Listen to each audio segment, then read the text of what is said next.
한 가지 여쭤보겠습니다. 여러분이 지금 살고 계신 그 집 여러분이 직접 고르신 겁니까? 아니면 형편이 골라준 겁니까? 젊을 때는 크게 생각하지 않으셨을 겁니다. 출근이 편하면 됐고, 아이들 학교가 가까우면 됐고, 대출이 가능하면 그 집이 우리 집이 됐습니다. 그런데 은퇴 후에도 같은 방식으로 집을 고르시면 나중에 참 힘들어질 수 있습니다. 한 조사에 따르면 은퇴 후 이사를 경험한 분들 가운데 상당수가 그 선택을 후회했다고 합니다. 이유는 집이 나빠서가 아니었습니다.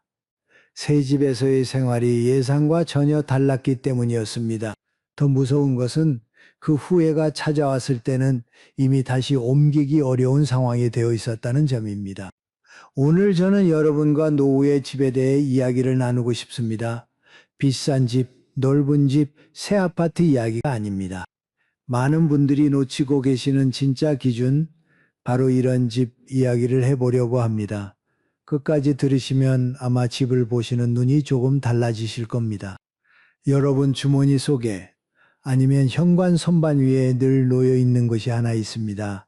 집 열쇠입니다. 별것 아닌 것 같은 그 작은 쇠붙이를 우리는 매일 만지고 매일 돌립니다. 그런데 한번 생각해 보십시오. 예전에 그 열쇠로 문을 열면 무엇이 들렸습니까? 아이들이 뛰어오는 소리, 밥 짓는 냄새, 텔레비전 소리 위로 누군가 엄마 아빠하고 부르는 목소리가 들렸을 겁니다. 문을 여는 것만으로도 마음이 꽉 찼습니다. 요즘은 어떠십니까? 같은 열쇠, 같은 문인데 문을 열면 조용합니다. 신발장 위에 신발은 한두 켤레뿐이고 거실 불은 내가 켜기 전까지는 꺼져 있고 나를 반겨주는 소리가 없습니다. 집이 달라진 것이 아닙니다. 그 안에 담긴 삶이 달라진 겁니다. 어쩌면 지금 여러분에게 필요한 것은 더 좋은 집이 아니라 달라진 삶에 맞는 집일지도 모릅니다. 오늘은 바로 그 이야기를 하려고 합니다. 듣고 계신 여러분은 지금 어떤 집에서 살고 계십니까? 아파트에 살고 계시면 1, 주택이나 빌라에 살고 계시면 2, 시골이나 전원주택에 살고 계시면 3을 댓글로 남겨주십시오. 여러분이 어디에서 듣고 계신지 참 궁금합니다. 자, 그러면 첫 번째 이야기부터 시작하겠습니다. 많은 분들이 좋은 집이라고 하면 넓은 집을 떠올리십니다. 방이 3개는 있어야 하고 거실이 시원해야 하고 누가 찾아와도 부끄럽지 않을 만큼 넉넉해야 좋은 집이라고 생각하십니다. 젊었을 때는 맞는 말이었습니다. 명절에 온 가족이 모이면 방이 모자랐고 아이들이 뛰어다니면 거실이 좁게 느껴졌고 넓으면 넓을수록 살림이 든든했습니다. 그런데 노후에는 그 넓음의 의미가 완전히 달라집니다. 박순자 씨라는 분이 계셨습니다. 74살 남편을 보내고 혼자 사시는 분이었습니다. 34평 아파트에 사셨는데 자식들이 그러더랍니다. 엄마 그냥 거기서 편하게 사세요. 넓은 게 좋잖아요. 순자 씨도 그런 줄 알았습니다. 그런데 막상 혼자 살아보니 현실이 달랐습니다. 거실 바닥을 닦는 데만 1시간이 걸렸습니다. 쓰지 않는 방 2개에도 난방비는 나갔습니다. 밤에 화장실을 가려면 긴 복도를 지나야 했는데 불이 어두워서 늘 벽을 짚고 걸었습니다. 어느 날 밤 그 복도에서 슬리퍼가 미끄러지면서 한쪽 무릎을 살짝 부딪혔습니다. 크게 다친 것은 아니었습니다. 하지만 그날 밤부터 순자 씨는 잠이 오지 않았다고 합니다. 또 미끄러지면 어떡하지? 아무도 없는 집에서 넘어지면 누가 알아주지? 그 생각이 머리를 떠나지 않았다고 합니다. 결국 순자 씨는 34평을 팔고 같은 단지 18평으로 옮기셨습니다. 차액으로 1억 원 정도 남았고 그 돈은 노후 생활비로 남겨두셨습니다. 옮기고 나서 순자 씨가 이런 말씀을 하셨습니다. 지금은 침대에서 화장실까지 5걸음이에요. 작은 불 하나 켜두면 다 보여요.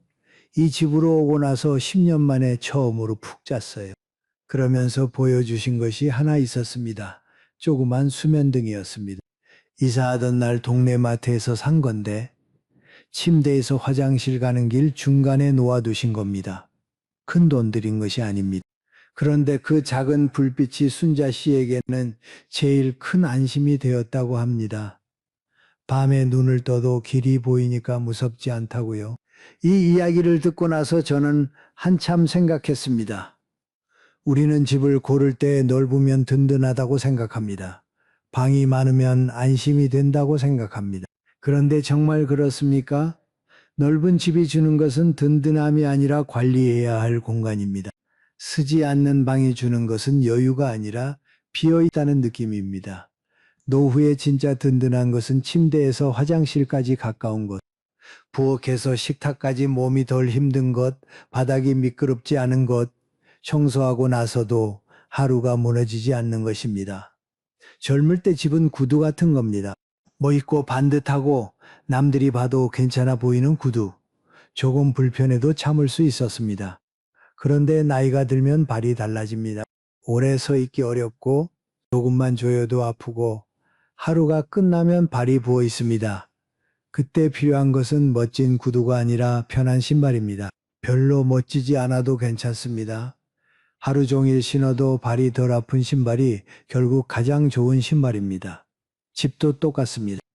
노후에 좋은 집은 남들이 부러워하는 집이 아니라 내 몸이 하루를 견딜 수 있는 집입니다. 한 가지 더 말씀드리고 싶은 것이 있습니다. 복지관에서 만난 한 분이 이런 이야기를 해주셨습니다. 이런 중반의 부부셨는데 그분이 이렇게 말씀하셨습니다. 나는 요즘 거실에서 부엌이 보이고 부엌에서 방이 보이고 어디서든 상대방이 보이는 집이 좋아요. 예전에는 각자 방에 있는 게 좋았는데 이제는 서로 눈에 보여야 안심이 돼요. 나이가 드니까 서로의 움직임을 같이 느끼고 싶은 마음이 있더라고요. 그 말이 참 와닿았습니다. 노후의 집에서 중요한 것은 넓이가 아니라 서로가 보이는 구조일 수도 있겠구나. 방이 많은 것이 아니라 한눈에 생활이 보이는 것이 더 따뜻한 집이구나. 그런 생각이 들었습니다. 여기서 잠깐 멈추겠습니다. 여러분이 지금 살고 계신 집은 여러분의 하루를 도와주는 집입니까? 아니면 여러분의 체력을 빼앗는 집입니까?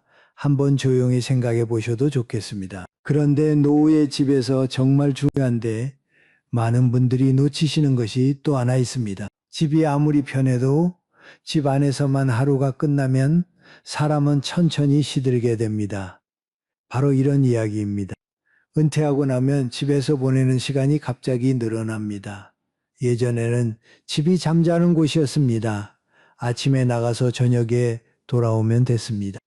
그런데 은퇴하면 집이 하루의 전부가 됩니다. 아침에 눈을 뜨고 밥을 먹고 텔레비전을 보고 낮잠을 자고 또 밥을 먹고 또 텔레비전을 보다가 잠이 듭니다. 그 반복이 일주일이 되고 한 달이 되면 어느 순간 이런 생각이 듭니다. 오늘 내가 뭘 했지? 아무것도 한 게 없는데 하루가 갔네. 그게 참 이상한 피로입니다. 아무것도 안 했는데 지쳐 있습니다. 최병호 씨라는 분이 계셨습니다. 71살 엔지니어 출신이셨습니다.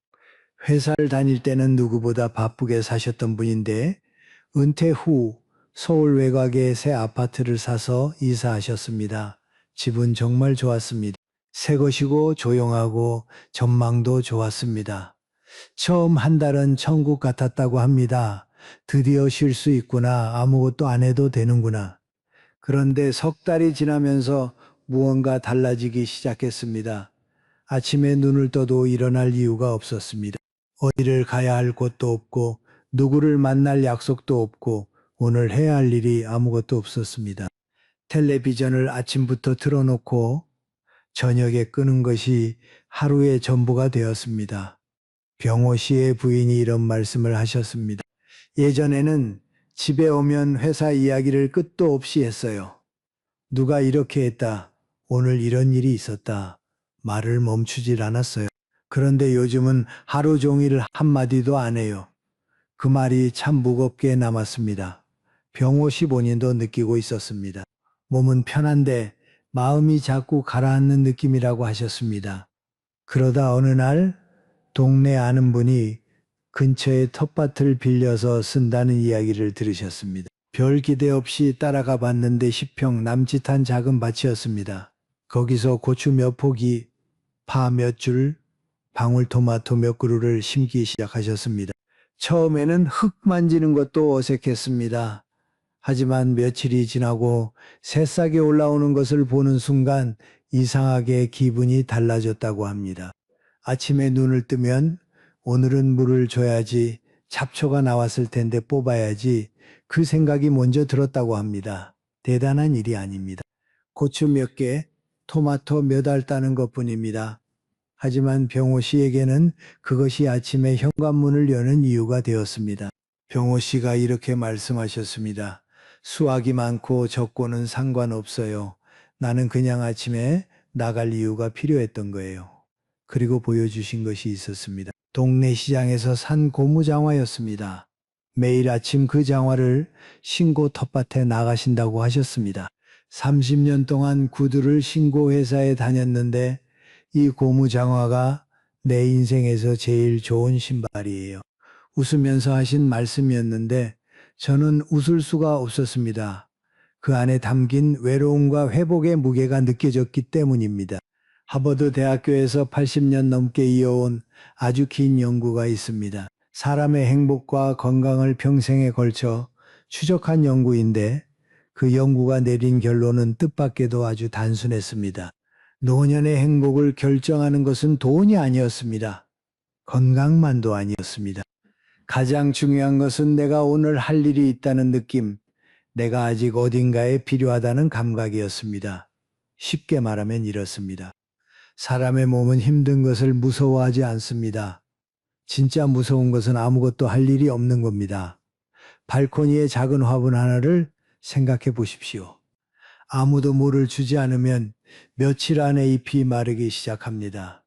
그런데 매일 아침 누군가 한 번만 들여다보고 물 한 번 주고 누런 잎 하나 떼어주면 그 화분은 다시 살아납니다. 사람도 비슷합니다. 매일 아침 내가 돌봐야 할 무언가가 하나만 있어도 그 하나가 나를 살려줍니다. 그 화분이 텃밭이 될 수도 있고 베란다의 작은 채소가 될 수도 있고 매일 아침 산책하는 공원 벤치 옆 나무가 될 수도 있습니다. 중요한 것은 형태가 아니라 매일 아침 현관문을 열 이유가 있느냐는 것입니다. 그래서 집을 고르실 때 이것을 꼭 한번 생각해 보셔야 합니다. 이 집은 편하기만 한 집입니까? 아니면 내가 무언가를 할 수 있는 집입니까? 작은 베란다라도 좋습니다. 앞마당 한 뼘이라도 좋습니다. 걸어서 나갈 수 있는 공원이 있는 것도 좋습니다. 고창할 필요 없습니다. 하루에 30분이라도 손을 움직이고 땀을 흘리고 무언가 잘하는 것을 볼 수 있는 여지가 있는 집. 그 여지 하나가 노후의 하루를 완전히 바꿀 수 있습니다. 그 이야기가 참 오래 남았습니다. 여러분은 오늘 아침 현관문을 열 이유가 있으셨습니까? 잠깐 생각해 보셔도 됩니다. 오늘 이야기가 여러분의 마음 어딘가에 닿고 있다면 구독 버튼과 좋아요를 한번 눌러주십시오. 저를 위해서가 아닙니다. 여러분이 한번 누르시면 이 이야기가 지금 어딘가에서 혼자 같은 고민을 하고 계신 비슷한 나이의 분에게 닿을 수 있습니다. 그것만으로도 충분히 의미 있는 일입니다. 자, 이제 세 번째 이야기로 넘어가겠습니다. 앞에서 집안이 편해야 한다는 이야기, 그리고 집이 나에게 할 일을 줘야 한다는 이야기를 했습니다. 그런데 한 가지 더 있습니다. 집안이 아무리 좋아도 현관문을 나서는 순간 생활이 끊기면 그 집은 반쪽짜리 집입니다. 이명순 씨라는 분이 계셨습니다. 68, 부산에서 오래 사시다가 아들이 이렇게 말했답니다. 엄마, 외곽에 새 아파트 나왔는데 깨끗하고 조용하고 좋아요. 거기로 가시면 편하게 사실 수 있어요. 아들 말이 틀린 것은 아니었습니다. 실제로 새 아파트였고 넓었고 햇빛도 잘 들었고 단지 안에 산책로도 있었습니다. 명순 씨는 기대를 품고 이사하셨습니다. 그런데 살아보니 이야기가 달랐습니다. 가장 먼저 불편했던 것은 약국이었습니다. 혈압약을 꾸준히 드시는 분이었는데 가까운 약국까지 버스를 새 정거장 타야 했습니다. 비가 오는 날이면 버스 정류장까지 걸어가는 것부터 부담이었습니다. 동네 의원도 없었습니다. 감기가 걸려도 허리가 좀 아파도 병원까지 택시를 불러야 했습니다. 마트는 대형 마트 하나만 있었는데 걸어서는 갈 수 없는 거리였습니다. 잠깐 나가서 두부 하나 사오는 일이 외출 계획을 세워야 하는 일이 되어버린 겁니다. 처음에는 그래도 참을 만했습니다. 그런데 석 달, 반년이 지나면서 명순 씨의 생활이 조금씩 바뀌기 시작했습니다. 밖에 나가는 횟수가 줄었습니다. 사람 만나는 일이 줄었습니다. 혼자 집 안에서 보내는 시간이 점점 길어졌습니다. 그리고 이상한 습관이 하나 생겼습니다. 명순 씨는 약이 떨어지기 전에 항상 미리 약을 사다 놓기 시작하셨습니다. 서랍 안에 혈압약 3봉지, 소화제 2봉지, 파스 1통이 항상 쌓여 있었습니다. 혹시 비 오는 날 약이 떨어지면 어떡하지? 그 불안 때문이었습니다. 나중에 명순 씨가 이런 말씀을 하셨습니다. 서랍에 약을 쌓아두는 게 마치 돈을 모아두는 것 같았어요. 그게 있어야 마음이 놓였어요. 집은 정말 좋아요. 그런데 아프면 안 되겠다는 생각이 매일 들어요. 아프면 안 된다는 말이 아니라 아프면 갈 데가 없다는 뜻이었습니다. 1년 만에 명순 씨의 몸무게는 5kg이 빠져 있었습니다. 크게 아픈 곳은 없었습니다. 다만 덜 먹고 덜 움직인 것 뿐이었습니다. 이 이야기를 듣고 나서 저는 집을 고르는 기준이 다시 보였습니다. 많은 분들이 집을 고르실 때 집안을 먼저 보십니다. 방이 몇 개인지, 화장실이 넓은지, 엘리베이터가 있는지, 베란다가 있는지, 물론 중요합니다. 하지만 현관문을 열고 나선 뒤에 세상이 더 중요할 수 있습니다. 노후에는 하루에도 몇 번씩 바깥과 연결될 일이 생깁니다. 약을 사러, 빵 하나 사러, 잠깐 걸으러 의원에 들르러, 복지관에 얼굴 비추러, 이런 일들이 걸어서 가능한 거리에 있느냐 없느냐가 하루의 안정감을 결정합니다. 그래서 저는 집을 보실 때 한 가지 방법을 꼭 해보시라고 권해드립니다. 이름을 붙이자면 10분 산책 점검이라고 할 수 있겠습니다. 방법은 간단합니다. 그 집의 현관에서 나와서 동서남북 4방향으로 10분씩 걸어보시는 겁니다. 그리고 5가지만 확인해 보십시오. 걸어서 갈 수 있는 약국이 있는가? 감기나 허리 아플 때 들을 수 있는 동네 의원이 있는가? 버스 정류장이 너무 멀지 않은가? 두부나 달걀 같은 간단한 것을 살 수 있는 작은 가게가 있는가? 잠깐 앉아서 쉴 수 있는 공원이나 벤치가 있는가? 이 5가지 가운데 3가지 이상이 없다면 그 집은 지금 아무리 좋아 보여도 여러분의 하루를 끊어버리는 집일 수 있습니다. 한 가지 당부드리고 싶은 것은 핸드폰 지도로 확인하지 마시라는 것입니다. 지도에는 500m라고 나와 있어도 70살의 걸음으로 500m는 30살의 500m와 완전히 다릅니다. 오르막이 있을 수 있고 횡단보도가 있을 수 있고 신호가 짧을 수 있습니다. 직접 걸어보셔야 합니다. 여기서 많은 분들이 이렇게 생각하실 수 있습니다. 그래도 큰 병원 가까이 있으면 제일 안심 아닙니까? 물론 병원이 가까우면 좋습니다. 하지만 한번 생각해 보십시오. 우리가 큰 병원에 가는 날이 1년에 며칠이나 됩니까? 많아야 몇 번입니다.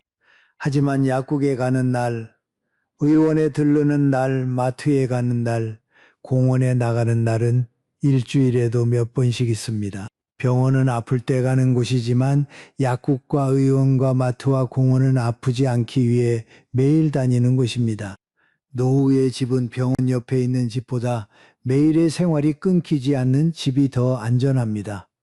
그래서 집을 고르실 때 이것을 기억해 주십시오. 이 집은 좋은 집입니까? 아니면 살아가기 쉬운 집입니까? 좋은 집과 살기 쉬운 집은 비슷해 보이지만 전혀 다른 집입니다. 그리고 여기서 많은 분들이 가장 크게 착각하시는 것이 이어집니다. 바로 지금의 몸 상태로 집을 고르시는 것입니다. 김동식 씨라는 분이 계셨습니다. 66, 평생 회사 생활을 하다가 은퇴하셨습니다.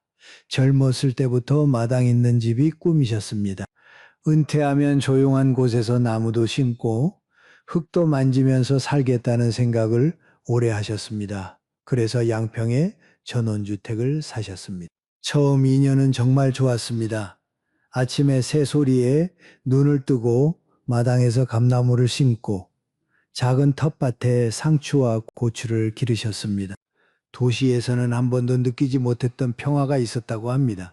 그때까지는 분명 좋은 선택이었습니다. 그런데 3년째부터 조금씩 달라지기 시작했습니다.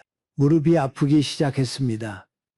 처음에는 계단 오를 때만 살짝 쑤시는 정도였는데 어느 순간 마당에서 쪼그려 앉아 풀 뽑는 것도 힘들어졌습니다. 장을 보러 차를 몰고 나가야 하는데 30분 거리가 예전보다 길게 느껴졌습니다. 그래도 버틸 수 있었습니다. 문제는 4년째 겨울에 터졌습니다. 눈이 많이 왔던 날 동식 씨의 부인이 마당에서 미끄러지셨습니다. 손목을 짚으면서 넘어졌는데 손목이 부러졌습니다.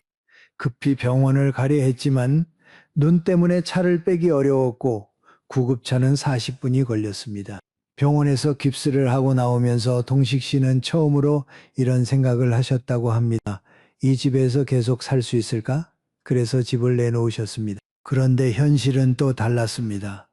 양평 쪽 전원주택은 찾는 분이 많지 않았습니다. 가격도 살 때보다 3할 가까이 빠져 있었습니다. 팔고 싶어도 쉽게 팔리지 않았습니다. 동식 씨가 이런 말씀을 하셨습니다. 여기서 살았던 것은 하나도 후회하지 않아요.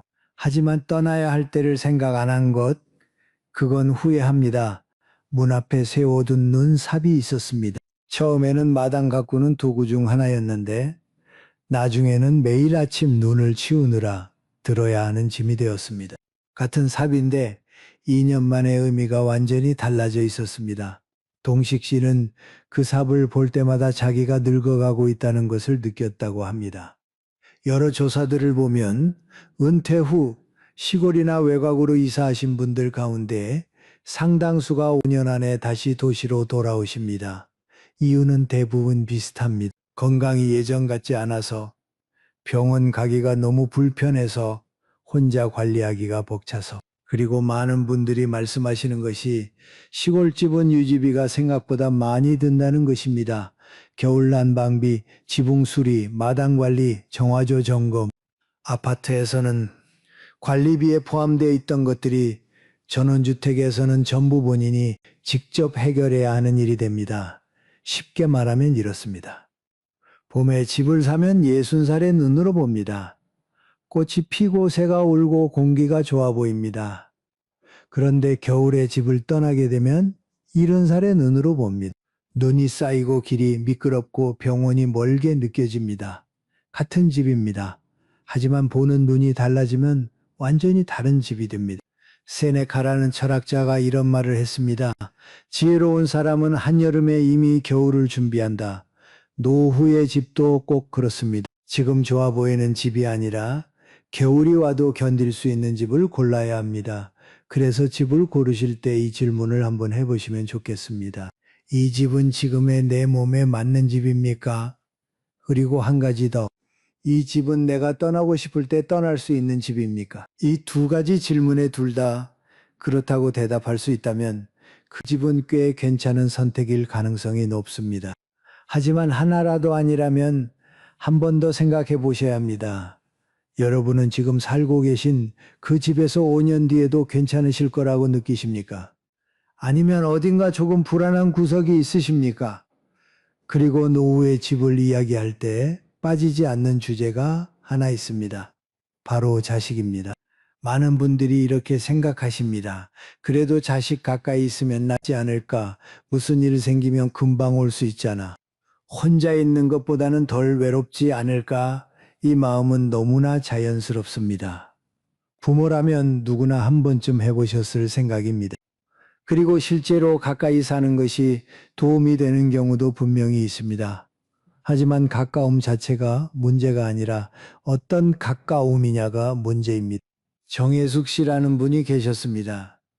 72살 남편을 일찍 보내시고 오래 혼자 사신 분이었습니다. 막내 아들이 이렇게 말했답니다. 엄마, 우리 아파트 단지에 매물 하나 나왔는데 거기로 오시면 좋겠어요. 가까이 있으면 서로 좋잖아요. 혜숙 씨는 고마웠습니다. 아들이 먼저 가까이 오라고 하는 것이 어디냐 싶었습니다. 그래서 이사를 결심하셨습니다. 같은 단지, 다른 동 걸어서 5분 거리. 처음 몇 달은 정말 좋았습니다. 주말에 같이 밥도 먹고 손주 얼굴도 자주 보고 가끔 저녁에 아들이 들러서 과일도 놓고 갔습니다. 외롭지 않았습니다. 오랜만에 가족이 가까이 있다는 느낌이 따뜻했습니다.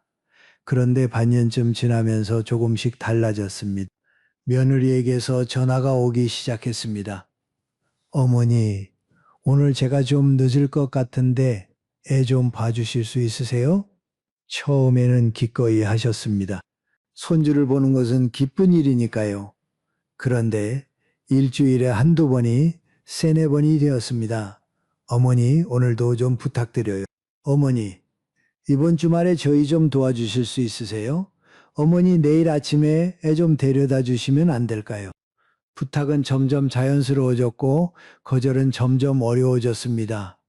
가까이 있으니까 당연히 도와줄 수 있을 거라는 분위기가 만들어진 겁니다. 혜숙 씨는 예전에 매주 다니던 요가를 그만두셨습니다. 시간이 맞지 않았습니다. 복지관 친구들과의 모임도 빠지기 시작했습니다. 손주를 맡아야 했으니까요. 동네 노인 여행 프로그램에 신청을 했다가 취소한 적도 있었습니다. 그 주에 며느리가 출장이 있었기 때문입니다.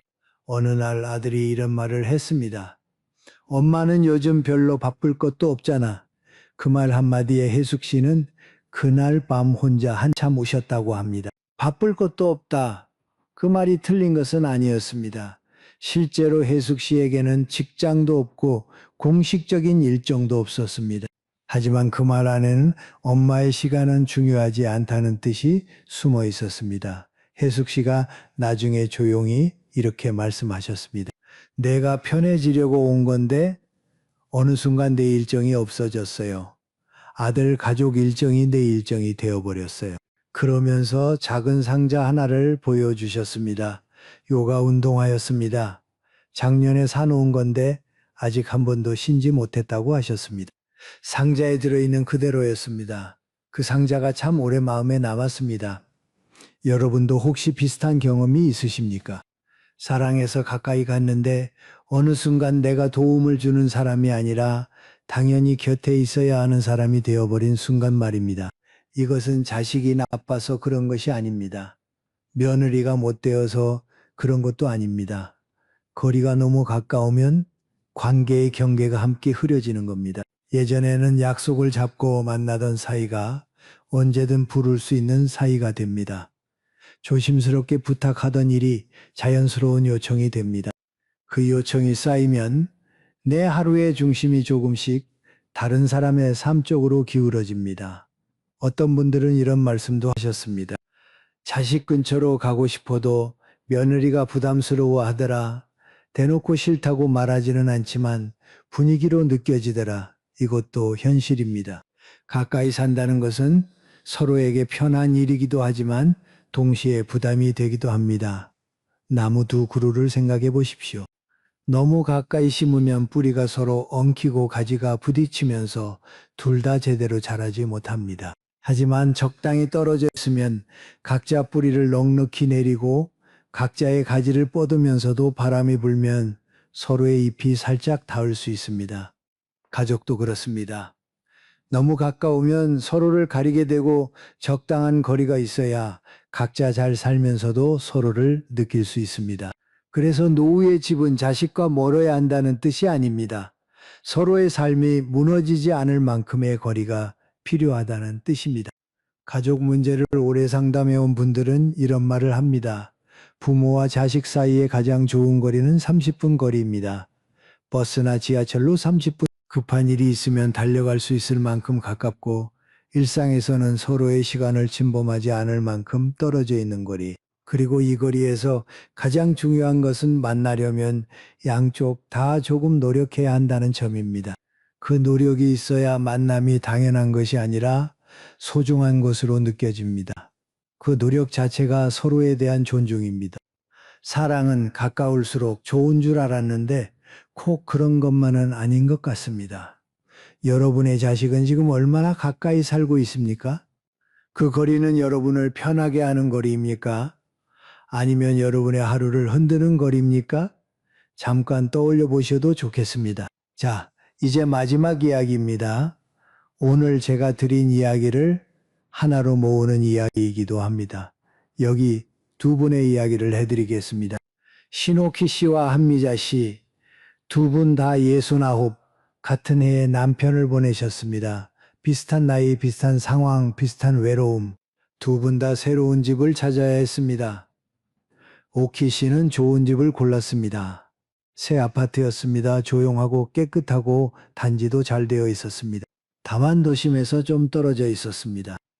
주변에 마트는 하나 있었지만 걸어가기에는 멀었고 복지관은 버스를 타야 했고 동네에 아는 사람이 없었습니다. 오키 씨는 생각하셨습니다. 집이 좋으니까 괜찮을 거야. 조용한 게 나한테 맞아. 처음에는 괜찮았습니다. 하지만 1년이 지나면서 오키 씨는 밖에 나가는 일이 점점 줄었습니다. 딱히 나갈 이유가 없었습니다. 2년이 지나면서 걸음이 느려졌습니다. 3년이 지났을 때 자녀들이 명절에 찾아와서 이렇게 말했습니다. 엄마, 왜 이렇게 많이 늙으셨어? 오키 씨는 웃으면서 그냥 나이가 들었지 하고 대답하셨지만 마음 한쪽이 무거웠다고 합니다. 미자 씨는 다른 선택을 했습니다. 집은 좀 오래된 아파트였습니다. 24평, 새 것은 아니었습니다. 하지만 걸어서 5분 거리에 복지관이 있었고 작은 시장이 있었고 공원이 있었습니다. 미자 씨는 이사하고 한 달 뒤에 복지관에서 서예 수업을 듣기 시작했습니다. 거기서 비슷한 나이의 분들을 만났습니다. 석 달 뒤에는 아침 산책 모임에 나가기 시작했습니다. 매일 아침 6시 공원에서 만나 걷는 사이가 생긴 겁니다. 1년이 지나면서 미자 씨는 동네 도서관에서 아이들에게 책 읽어주는 봉사를 시작하셨습니다. 일주일에 2번, 1시간씩. 대단한 일은 아닙니다. 하지만 미자 씨는 그 시간이 일주일 중 가장 기다려지는 시간이라고 하셨습니다. 아이들이 할머니 다음 주에도 오세요 하고 인사하면 그 말 한마디에 일주일을 버틸 수 있다고 하셨습니다. 같은 나이, 같은 상황, 다른 집, 그리고 3년 뒤 전혀 다른 하루를 살고 계셨습니다. 여러분의 3년 뒤는 어떤 모습이시겠습니까? 미자 씨의 현관 옆에는 항상 걸려 있는 것이 하나 있었습니다. 천으로 만든 작은 가방이었습니다.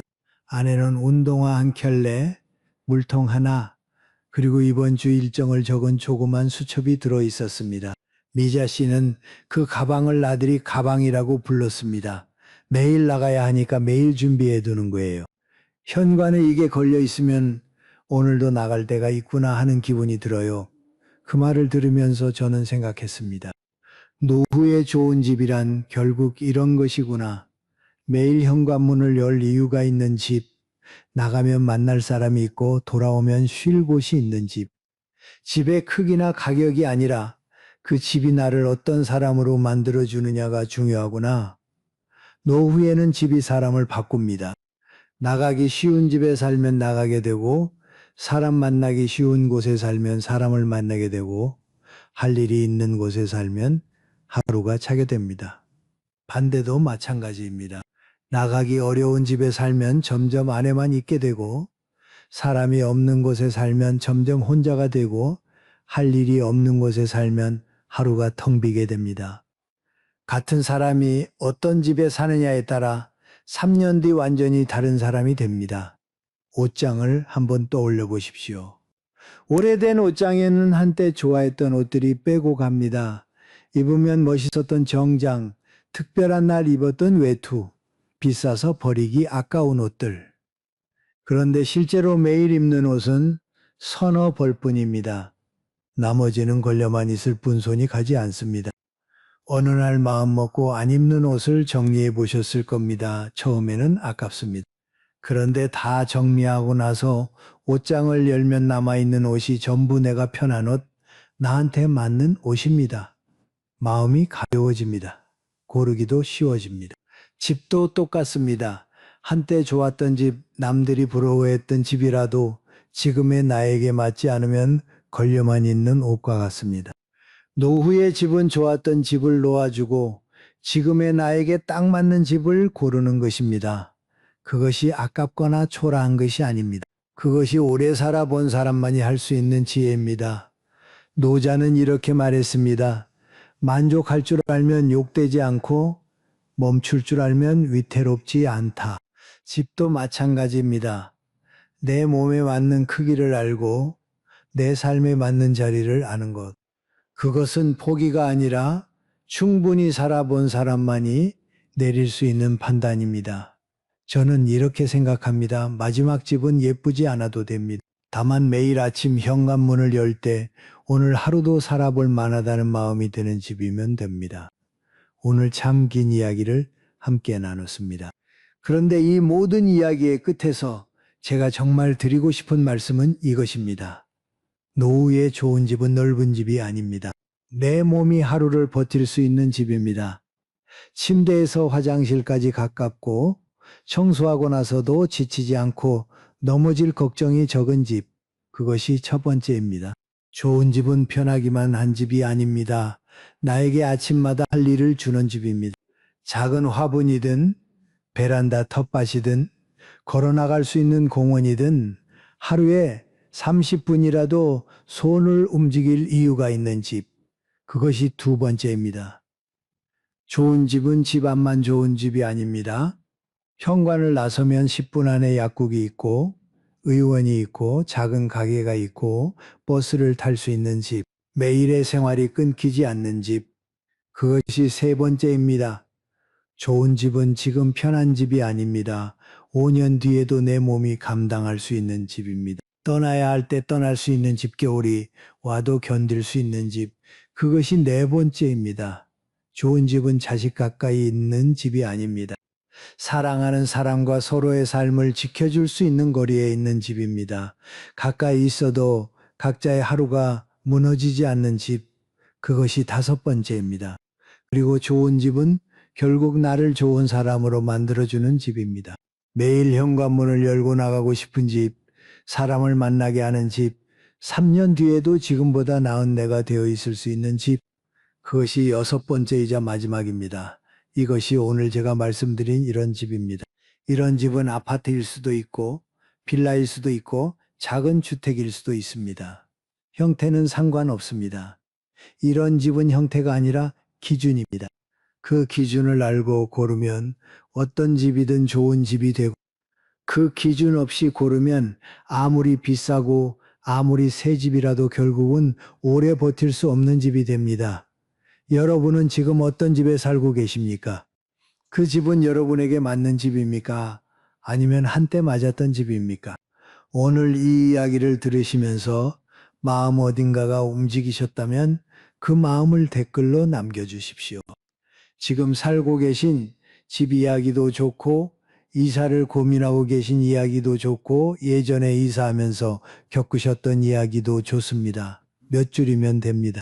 그런데 그 몇 줄이 지금 이 영상을 보고 계신 다른 분에게는 가장 현실적인 조언이 될 수 있습니다. 같은 나이를 살아본 사람의 말이 어떤 전문가의 말보다 더 와닿을 때가 있습니다. 여러분의 경험이 누군가에게는 가장 큰 도움이 됩니다. 그리고 여러분 주변에 지금 집 문제로 고민하고 계신 분이 있으시면 이 영상을 한번 보내주십시오. 직접 이야기하기는 어려워도 영상 하나로 대신 전할 수 있는 마음이 있을 겁니다. 오늘 이야기를 마무리하겠습니다. 여러분은 평생을 남을 위한 집을 만드셨습니다. 자식이 편한 집, 가족이 행복한 집, 남들이 봐도 괜찮은 집, 이제는 여러분 차례입니다. 이제는 나를 위한 집을 고르실 차례입니다. 그것은 욕심이 아닙니다. 충분히 오래 살아본 사람이 자기 자신에게 주는 마지막 선물입니다. 노후에 좋은 집은 세상에서 가장 비싼 집이 아닙니다. 세상에서 가장 멋진 집도 아닙니다. 세상에서 가장 멋진 집도 아닙니다. 다만 내가 오래 버틸 수 있고 매일 나갈 이유가 있고 돌아오면 편히 쉴 수 있는 집, 그 조용한 자리가 가장 좋은 집입니다. 저는 다음에도 여기서 여러분을 기다리겠습니다. 세월이 쌓일수록 더 깊어지는 이야기를 가지고 여러분의 하루 끝에 작은 위로가 될 수 있도록 준비하고 있겠습니다. 오늘도 끝까지 들어주셔서 감사합니다. 부디 건강하시고 평안하십시오. 여러분의 마지막 집은 여러분이 직접 고른 집이어야 합니다.